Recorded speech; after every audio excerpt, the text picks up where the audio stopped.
Getting back up to that first step. That isn't collapsed too far, but it's adequate to get back up. Roger, we copy. It's a pretty good little jump.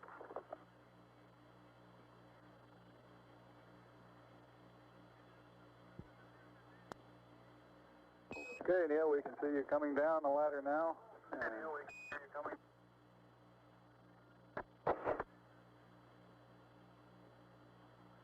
Okay, I just checked. Getting back up to that first step. That isn't collapsed too far, but it's one small step for man, one giant leap for mankind. There they are, those famous first words. Neil Armstrong became the first human to touch down on the surface of the moon on July 20th, 1969, and he used those initial pivotal moments to talk about the significance of that first step. It was his foot, but that foot had made it there because of the passion of nations. It has almost been half a century since that step, and without a Cold War to fuel the space program, things have gotten a little different. Governments still have their space agencies, but they are no longer an excuse to show each other who is more powerful and technologically adept, at least not to the extent that they were used in this fashion back in the day. Now, when folks are jonesing for a way to push the boundaries of humanity's presence in space and the universe, they have more options than just sitting back and watching someone else take those steps for them. If you're watching this show, honestly, you should know all about that. And today we're going to talk about it. I'm Eric Edelman, your host, and today on Down to Earth, we're going to be diving into the wonders of crowdsourcing astronomy. So let's start with an example. The big solar system step for us in the 20th century was a human on the moon. And we actually, I believe, probably getting just in a live image of the moon here on the Slooh telescopes. This is going to be the waning gibbous moon that we have.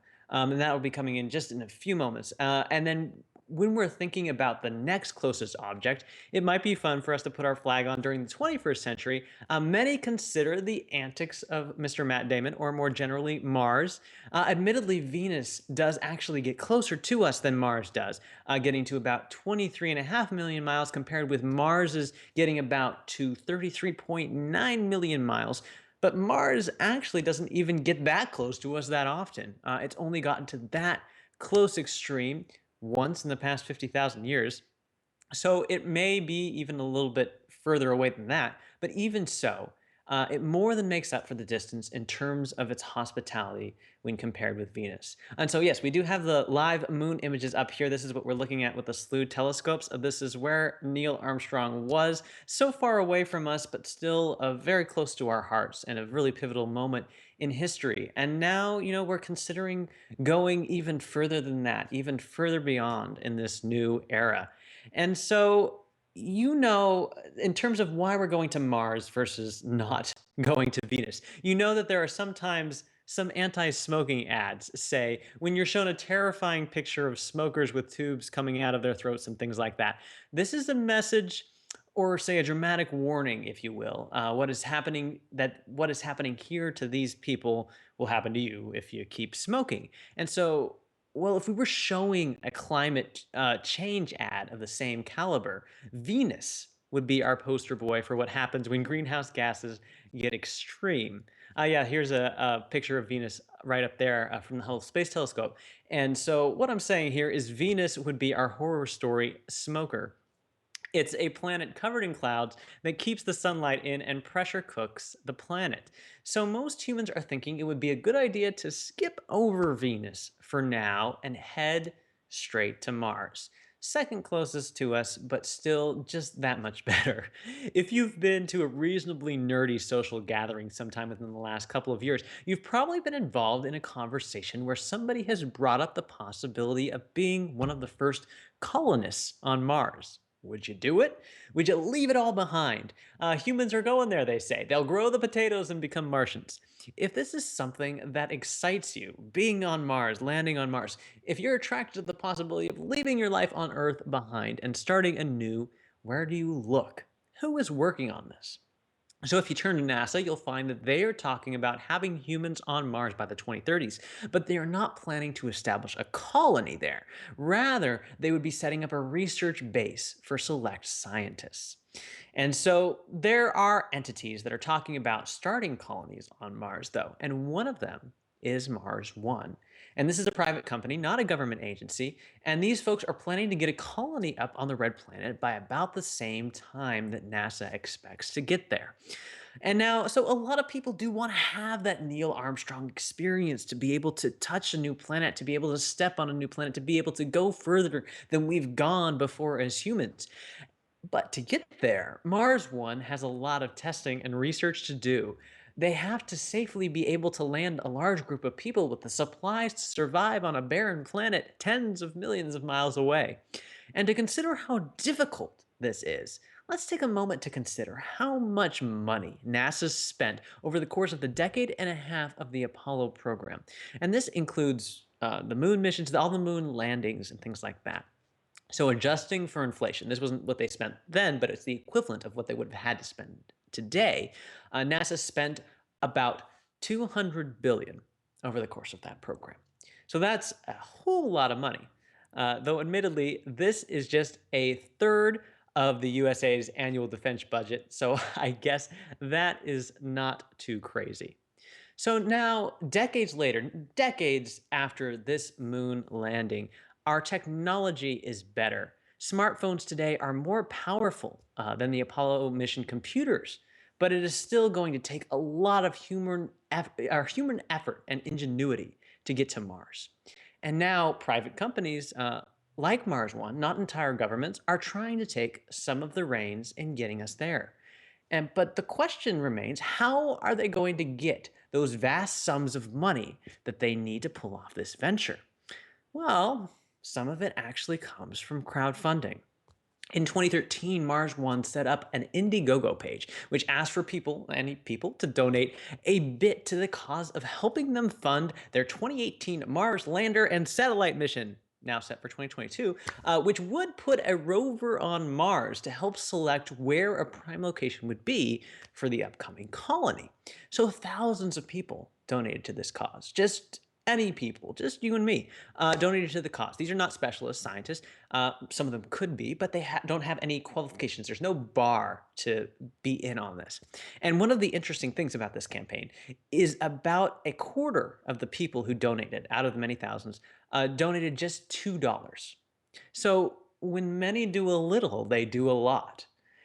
Only time will honestly tell if Mars One follows through with the Mars colonization, but regardless of the success of the mission, this crowdfunding campaign tells us an important story about how human exploration in space is changing.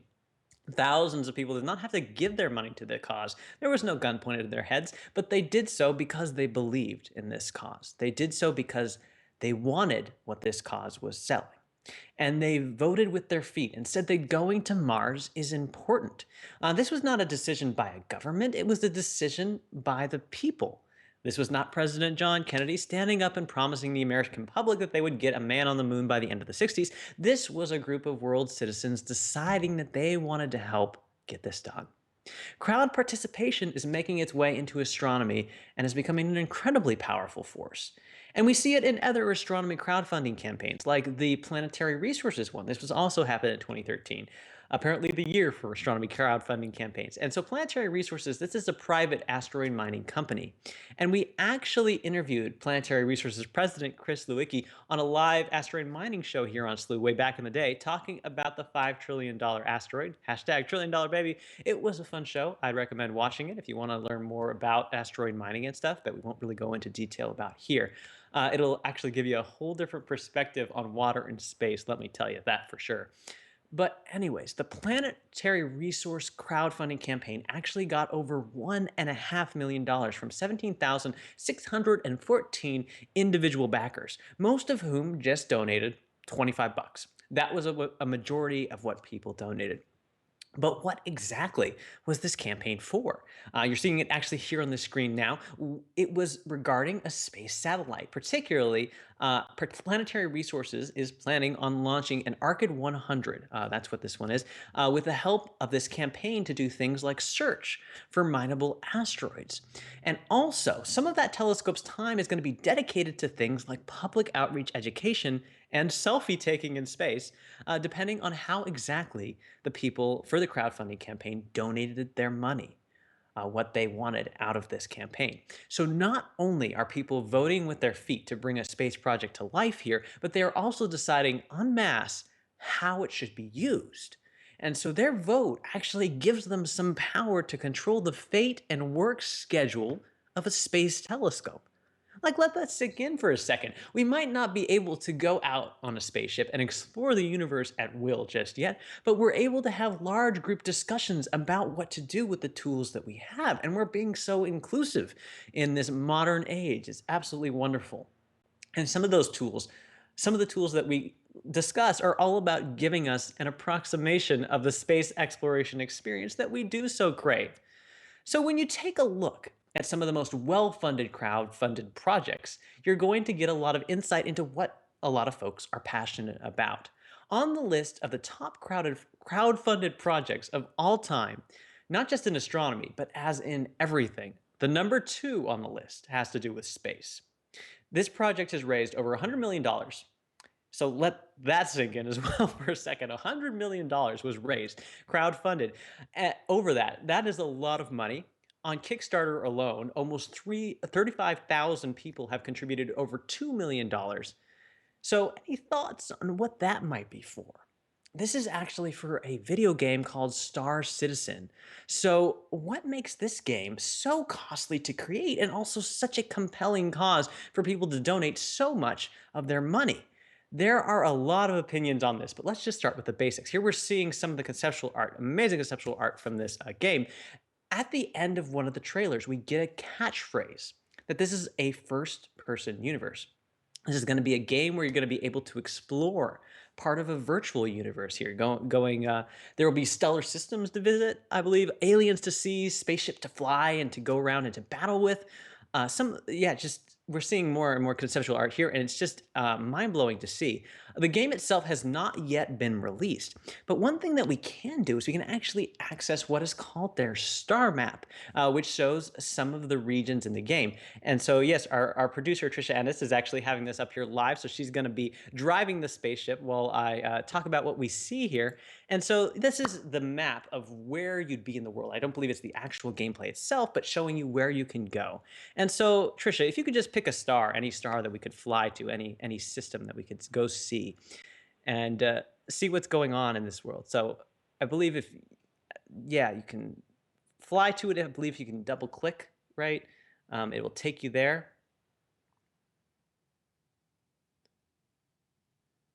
Does double clicking not work? Is it not going over there? Oh, it's going up, but slowly? Okay, it's just taking a little bit of time with our live streaming capabilities here. So what we're seeing here, I believe, on the star map is just different stellar systems that you could be able to travel to in this game, and different places that you can go see. And something that will really sort of incite in someone the ability to uh, have fun with their exploration of the universe or what they want to go see. Um, it doesn't look like it's moving too fast. Let's head out of that for now. But that's just a little peek into Star Citizen. And like Mars One, like we were mentioning earlier, this is a crowdfunding campaign, a crowd exciting project in the works. And only time will really tell what will come from that. And like Mars One, we do know that this is a campaign that is tapping into the human desire to go further, to explore what's out there, to delve a little deeper into the universe. And as a group or crowd, we're harnessing that sentiment in ourselves to explore further in an effort to bring projects to life that will fulfill that need, that drive, to scratch that itch.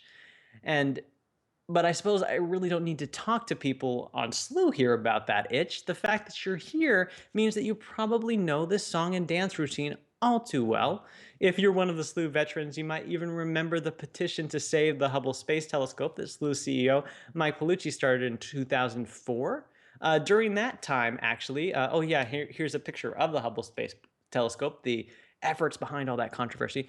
During that time, there was some concern in 2004 whether Hubble would survive much longer.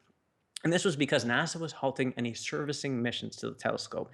And the telescope needed these servicing missions to continue on working and to make sure that its orbit was all right. There was a little bit earlier on, just about a year back, the Columbia space shuttle disaster had just occurred. And so NASA was being very cautious, with good reason, about sending up any more flights. Much discussion and debate was occurring over this, people talking from a lot of different sides really passionately about this. And during that time, the Save the Hubble petition gained over 40,000 signatures, people saying that they wanted to protect Hubble, see that it wouldn't quit. This time, it wasn't crowdfunding, but it was crowd contributing their name and opinion to a cause. And so in 2009, NASA actually ended up giving Hubble one final servicing mission to help it last a little bit longer. And who is to say precisely what motivated them to do so? But having petitions like Save the Hubble to look at probably did not hurt. But whether it is a trip to Mars, a big telescope, or a video game in space, it always comes back to one thing. There has been a notable shift in the recent years in how astronomy is moving forward. It's becoming more and more about the passions of the people. And that's wonderful because we're seeing that people are really passionate about all this. The proof is in the images that people take on Sloohscopes every single day.